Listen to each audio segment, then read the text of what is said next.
Everybody, welcome to another edition of Five Questions with the Paulists. Out in Columbus, Ohio, the trains run on time. And that's because of this man right here, Father Ed Nowak of the Paulist Fathers at The Ohio State University and at the Newman Center there. It's so great to have you, Father Ed. It's great to be here, Mike. Thanks for having me. And as you can see, I'm down in the train room here in the basement of the rectory, and one of my trains running in the background there. But I'm not going to keep it running because it can be a little bit noisy. Uh, but glad to be here. Yeah, sure. And so, question one, let's start with those trains. You are a big train guy. And so, tell me, like, how's that hobby been sort of like a meditative process for you? Well, I've been doing this all my life. I've had a train around the Christmas tree for my very first Christmas that mom had bought at a garage sale. And so growing up with trains it's been associated to me with Christmas and train around the tree, and that always happens there. But then once I became a priest and I moved to Minneapolis, Minnesota, it's the first time I had a permanent layout until I had to move up in a spare room there. And that was nice. And then just connecting with people and being able to have a hobby to make my priesthood a little unique. I've been written up in local papers and things like that. Father Ed and his trains, ways of connecting with people. So it's always a nice little hook to talk to meet people with and connect with people. And now I'm joining different train clubs as well, locally wherever I've been, and connecting with Catholics and non-Catholics alike in those train clubs. Yeah. And You were just even learning more. you were even in Yeah. the local paper there with that shirt on, right?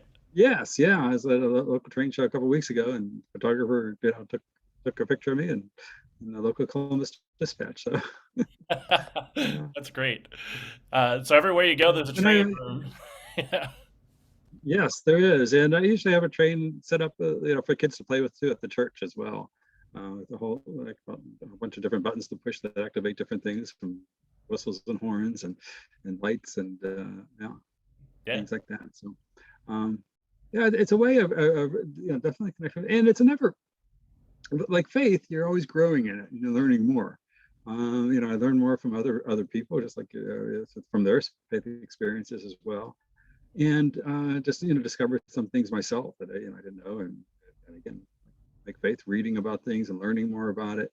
Um, it's never ending. You never, and always working on different details on my layout, and just even repairing things too, because different aspects of faith. Sometimes you have to come back and through reconciliation, repair those relationships. And as I repaired the different train engines and things, sometimes repairing train engines are a lot easier than repairing relationships and seeking that and recognizing and accepting that forgiveness from God. But it's all it's all part of life, and definitely having a hobby outlet, a way of enjoying life and interacting with others in a different level, but also could bring in faith too, because end up being at a train club meeting or running my transit club, people end up knowing that I'm a priest will end up talking to me about different faith matters, and so it's a way of connecting with people that otherwise I wouldn't connect with. Yeah, absolutely. I know I played with your trains myself, so when you were in New York. Um, Yes. but question two, speaking of repairing things, as you said earlier, with Omicron rising right now, what's life in Columbus like these days? Well, right now we're on Christmas break with the students, and they're all home, and so it'll be interesting, of course, when they're coming back from break. Um, but all the students have to be vaccinated, so they're we'll see how what the next semester looks like. But we're hoping to be able to do things more normally with everyone vaccinated and just dealing with it as best as we can, keeping ministry going, but keeping everyone safe as well. We still have our masses for Christmas and New Year's for year-round residents that are around. Again, but everyone wears masks and are vaccinated in our church community, so people feel pretty safe. Yeah, I was gonna And say, we always provide too our 10 a.m. Sunday mass. It's live streamed as well. sure, right, right. And so, question three, what comfort food gave you some relief during the pandemic? Well, early on, when everything shut down, we decided that on Saturday evenings we would live stream a mass in our small chapel. So we set that up as a big recording studio, and that and and we record the liturgy at 4 o'clock on Saturdays, and so they'd be ready to go for people to watch Saturday evening and Sunday morning if they wanted to. And after we did that as a whole, my three brother Paulists and I, we would go and get some Asian Thai's Asian bistro food, and I would order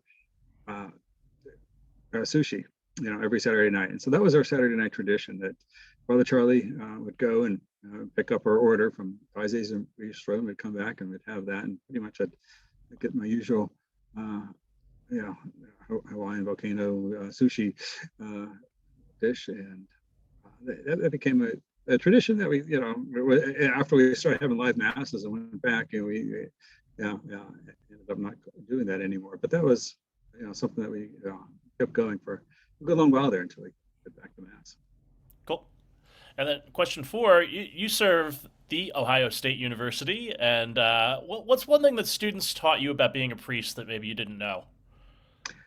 Especially, it was reminding me of my enthusiasm when I was in college, and what was that like, in helping out with the church and being involved with the campus ministry there when I was at Penn State in the Newman Center.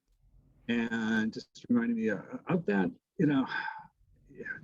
that faith. I think St. Paul's letter to Timothy, he's like, keep that flame of faith burning brightly that you once, that you had right from the beginning, type thing. And they're always working with the college students, always remind me of that. Their youthful enthusiasm for the faith, and just wanting to learn and grow, and again, just being there for them at that, and hopefully, not having any children of my own, being able to pass along some words of wisdom as the campus ministers did in my day to me. So glad to be there for them with that. So When I was a campus minister, they used to say I was the campus dad. I would pass along. yes, well, yeah. When I started out in ministry, I was a lot closer to their age, and now it's like, they're like, well, my mom was at Penn State when you were there.